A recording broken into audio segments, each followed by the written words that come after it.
people are about to enter, then all of them mass up at the gate and you open it. As if you are opening a floodgate. Definitely there's going to be stampede. Yeah. Definitely people without confidence in the screening process will want to take an advantage position. That's what they will be. They will be rushing to enter.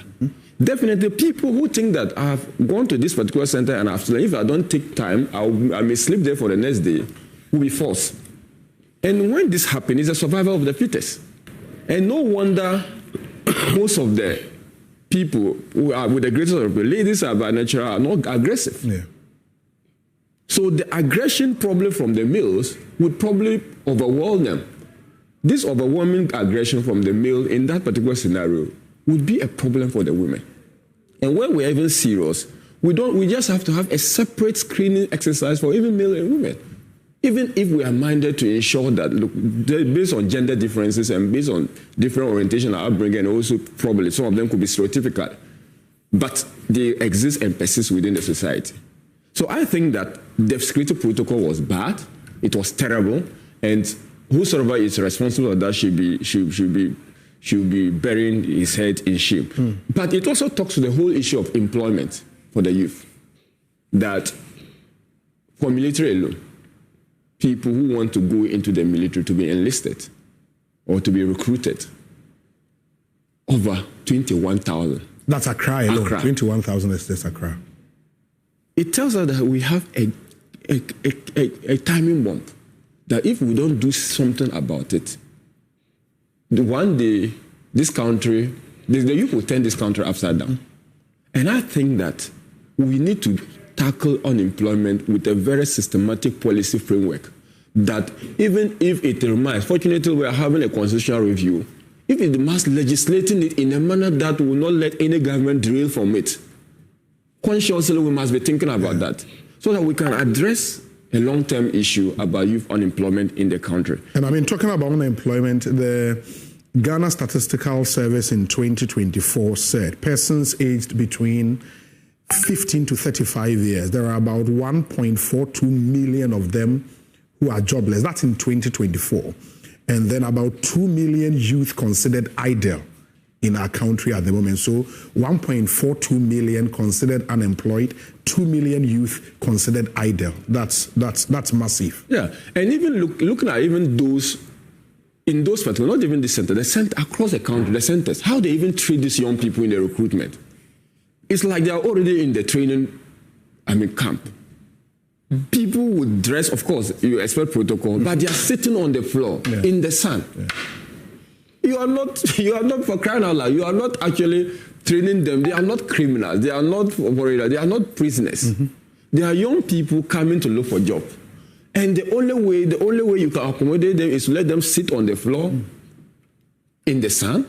I think that this country can do better, and we have to look at. And for me, I support the cause by some people who say that we have to look at compensation for those, for the victims, families of the victim. Yeah, government has announced that for each of the 6 families, they would make sure they enlist one person from each family as to honor the memory of those who passed. Yeah, the gesture is commendable, but it's a shame. It's commendable. With the greatest respect, the gesture is commendable, but it's a shame. For those families, unemployment is better than loss of life. As of now, for those families affected, they would have preferred to have their daughters be unemployed than a job without my daughter.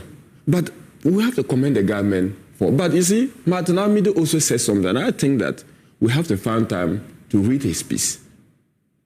And that also goes down to the whole issue of taking responsibility. He's of the view that the acting minister responsible for defense has not taken responsibility. The Minister of Finance, who is acting as the defense minister. Yes, that is a view he shares. And I support that view, because the response he gave in Parliament basically did not suggest that as the minister responsible for defense, he had taken ultimate responsibility for what happened. If he cannot take, the president ought to have taken ultimate responsibility for what happened. Because I said as a country, we are all blamable, right? But someone will have to take the ultimate responsibility. Even people are not voluntarily resigning, he has to make sure that those people go. Because but would that not be after the Board of Inquiry investigation? Whatever the inquiry has to be, some people can be suspended pending the inquiry. There were people asked to do the job. The minister has said that all the people involved have been asked to step aside. I say some people step aside is different from being suspended from their job. You are asking the person to step aside from pending the investigation. You are stepping aside from the exercise.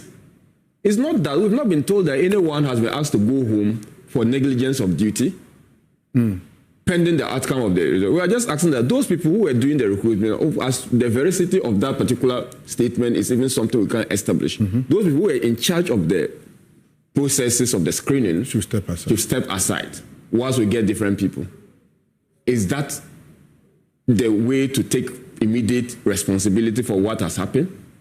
So I think that basically my condolences to the families of the bereaved. I mean, those people who have lost their lives.